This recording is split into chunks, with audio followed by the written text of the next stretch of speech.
So guys, we're at Atlant. Just 2 words about what we do. I mean, there are a lot of ICOs that you're going to see. VR, IoT, I don't know, social networks, a lot of sort of fancy words thrown at you. We're not so fancy, we're just real estate. But we're going to redefine real estate. So let me talk about this. Just very quickly, what is real estate? By the way, our ICO happens to be ending today. What is real estate? Real estate is the biggest asset in the world. It's $217 trillion. Compared to that, gold is 8 trillion. Equities is something like 67 trillion. Crypto is only 100 billion. Atlant basically does 2 things. One is it decentralizes real estate trading. So right now, real estate trading is basically, one person sells to another person in the country, maybe to 2 people, and usually the transaction takes substantial periods of time. What we want to do is we basically want to create almost like a NASDAQ for real estate, so that anyone can press a button, and just like you buy, a share of Apple, on the exchange, you can buy a piece of property. I'll go through this quickly because there's not much time. But basically what we are attempting to do is we're attempting to create an exchange. In fact, we actually already have a working exchange. This is kind of, basic idea of what it looks like. The idea is we take an asset, like let's say a shopping mall. We put a company around it, an LLC, and we tokenize this company. And then subsequently we take tokens of this company and list on our exchange. And if somebody, let's say, a person in China wants to buy, $10,000 worth of a shopping mall in Paris, all they have to do is click a button, and they now own tokens which represent the company which holds, this entire asset, and they hold a part of this. So very quickly, again, lots of ICOs, lots of white papers.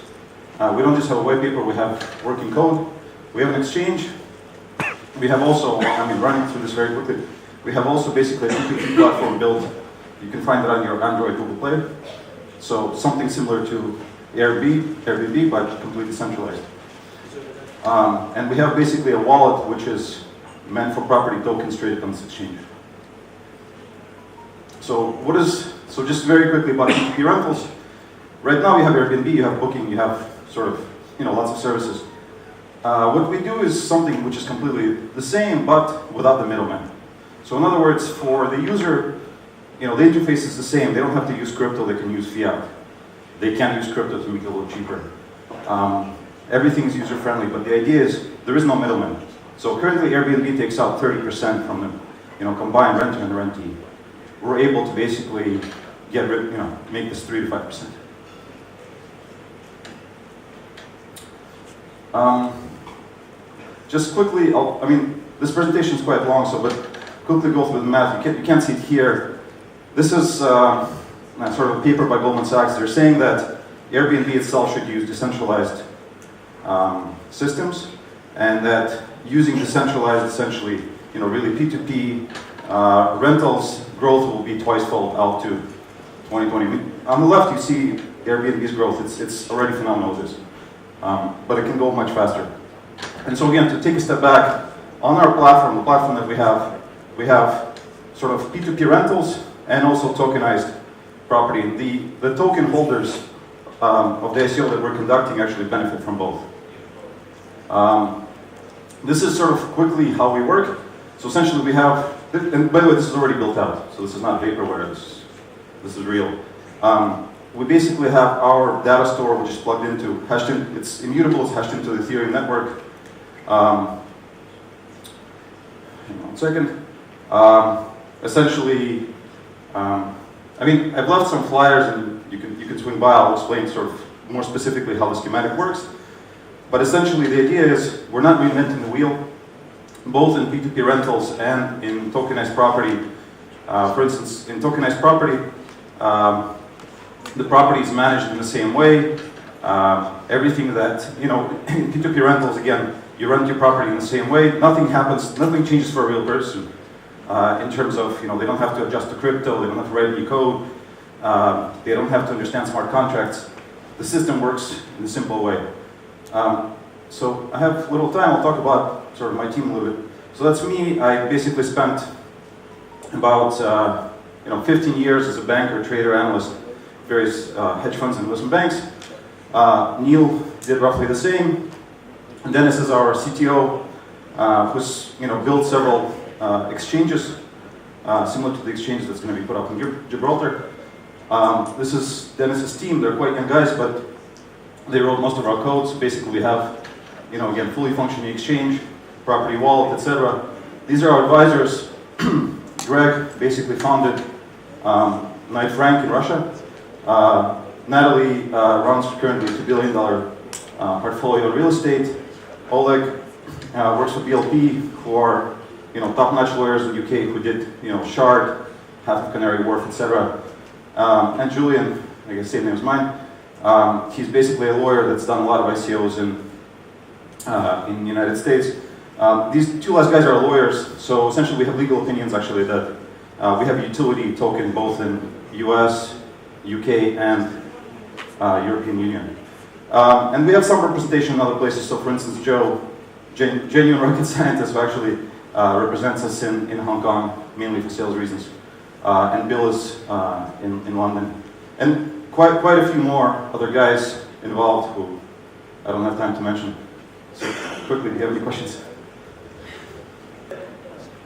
Using the information supplied by the blockchain. Airbnb actually bought the blockchain team 2 years ago, and it doesn't seem like they've done anything with them.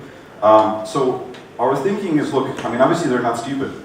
Obviously they're onto this, and if Goldman Sachs is writing papers about it and saying, look guys, your growth is going to basically double out to 2020, you should do this, clearly they might do it, but I think we're smaller and nimble, and frankly we have, in terms of P2P, our software is only half built. In terms of tokenization, it's practically built.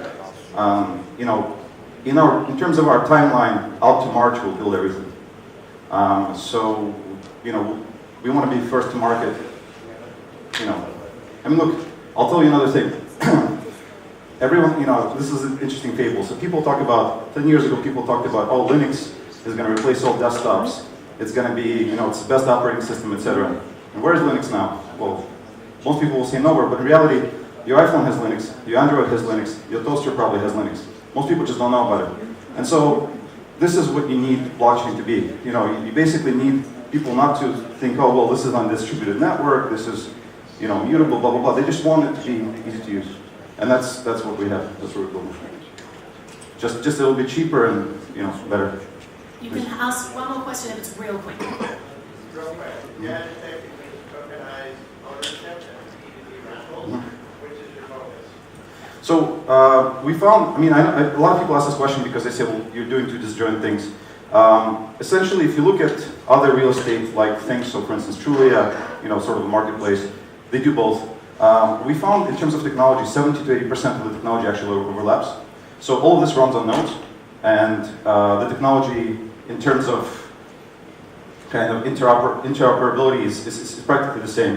So we thought that it would make sense to have sort of basically a real estate marketplace where you can do both. And the benefit of the token holder would be from